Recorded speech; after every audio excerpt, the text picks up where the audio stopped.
This story contains adult language and themes, including but not limited to violence, murder, sexual assault, self-harm, and suicide. Discretion is advised. Welcome to hell. This is The Hidden Mountain, Episode 4.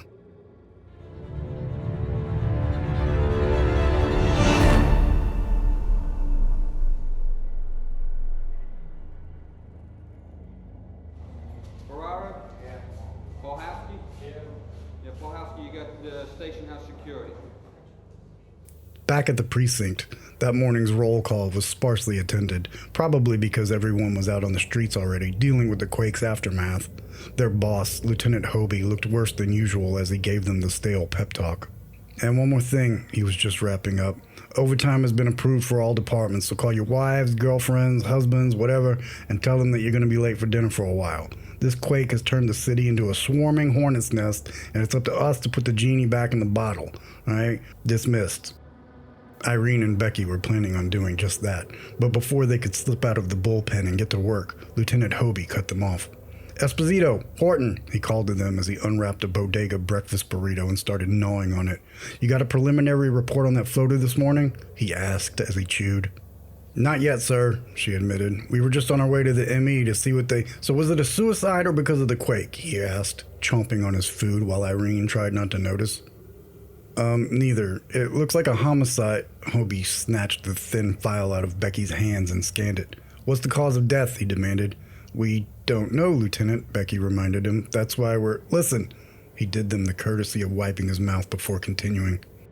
I'm dying here. This is the first chance I've had to eat since 3 o'clock this morning. I got everybody from the mayor to the captain on my ass to get uniforms out in the street, okay? We don't have time for this right now. If you don't have any solid leads on this after going and talking to the medical examiner, and I mean solid, then change into blues and go see Sergeant Heron for a beat assignment.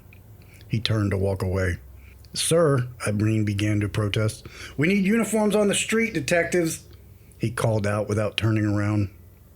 He's more concerned with optics than with finding a killer, Becky grumbled. Irene wanted to argue with her, but a part of her knew he had a point. She had worked a lot of cases over the years and had never caught one quite like this. There was no way in hell they were going to get any solid leads in the next few hours, if ever. Come on.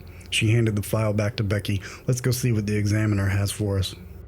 The offices of the county medical examiner were always cold for obvious reasons, but Becky could never figure out why they couldn't have chosen better lighting. The frozen fluorescence made everyone here look dead. Maybe that was the point. The two of them wended their way through the basement corridors until they reached the desk of Dr. Park, whom they found with his head on his desk fast asleep. His workspace looked like it had been decorated by a morbid, teenaged fan of horror films. Figures of Freddy and Jason menaced each other while surrounded by little movie posters for films like The Thing and Halloween. It was completely unprofessional, of course, especially here, but Irene had once seen Park break a case wide open based on 3 tiny flecks of nail polish found on a victim's hand, and assumed that the higher-ups let him decorate however he wanted. Hey, Doc. Irene nudged him, but he didn't move. Doc! She pushed him even harder, startling him awake. What? He shot up in his chair and instinctively put his hands on his keyboard before looking around. Oh, hey, Irene. He rubbed his eyes. Did I call you? No, she replied. Does that mean you have good news? Not even a little bit, he said, yawning wide. Sorry, I just can't wake up after literally getting shaken out of my bed this morning. I need my sleep, you know? Becky glanced around at all of his toys. How do you sleep at all after watching all these horror movies? She asked. This stuff? He chuckled. This isn't horror. What we deal with all day here is horror. This stuff just makes me laugh. He flicked through some keys until images of the young girl filled his screen. Okay, so I got bad news and even more bad news. Which do you want first? Is there any good news? Becky asked with a hopeful tone that Irene just could not understand. No sign of sexual trauma, Park replied. That's about it. Other than that, the victim is approximately 15 years old, shows nothing on the tox screens, and no sign of physical trauma, aside from the stitched eyelids, which we'll get to in a second. The river did a pretty good job of cleaning up any evidence there might have been, but I'm not sure there was much to begin with. Why do you say that? Irene asked. Well, for one thing, she wasn't in the water very long, an hour or 2 tops. Do you think the killer took advantage of the mayhem from the quake to dump her? It's possible. This definitely wasn't fresh. She's been dead for about a week, Park replied. Whoever this guy is, though, he's something else. From what I can tell so far, she died of dehydration and hunger. So, what? Irene struggled to form a scenario. Somebody locked her in their basement? Basement or something underground, Park yawned again. I found traces of anaerobic bacteria deep under her fingernails. She tried to claw at or out of something. What about this symbol on her head? Irene squinted at the screen. All I can tell you about that wound is that it was inflicted while she was still alive. And quite a while ago, weeks at least, there's been substantial healing. But what is it? Irene persisted. Some occult symbol?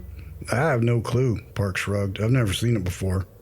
All this scary movie shit and you have no idea? Irene sighed. I mean, it kind of looks like the zodiac symbol, but without the vertical line, Park replied. Now, carving shit into people is bad enough, but it's the eyes that really freak me out. It freaks you out? Becky gestured at all of his decorations. Listen, detective, at medical school, we had to learn how to close, right? How to sew people up, in other words. I was never any good at it. Great at the science, but bad with my hands, you know? It takes a lot of practice to get good at it, and this guy is very good. I showed this to a few friends of mine, and we all agree this was not his first time. And she was alive when he did this, and look at the spacing. It looks like a fucking machine sewed this. He sounded impressed. Irene realized she was gritting her teeth and tried to tell herself to relax. Besides that, she has no ligature marks anywhere, indicating that she wasn't bound or gagged.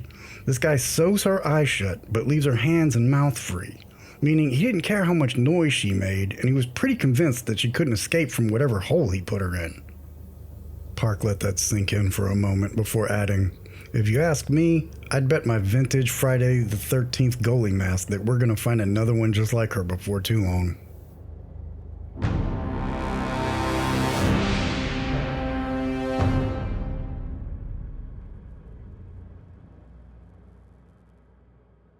Thank you for listening to this episode of The Hidden Mountain. Follow us for new episodes or visit findthehiddenmountain.com for more information.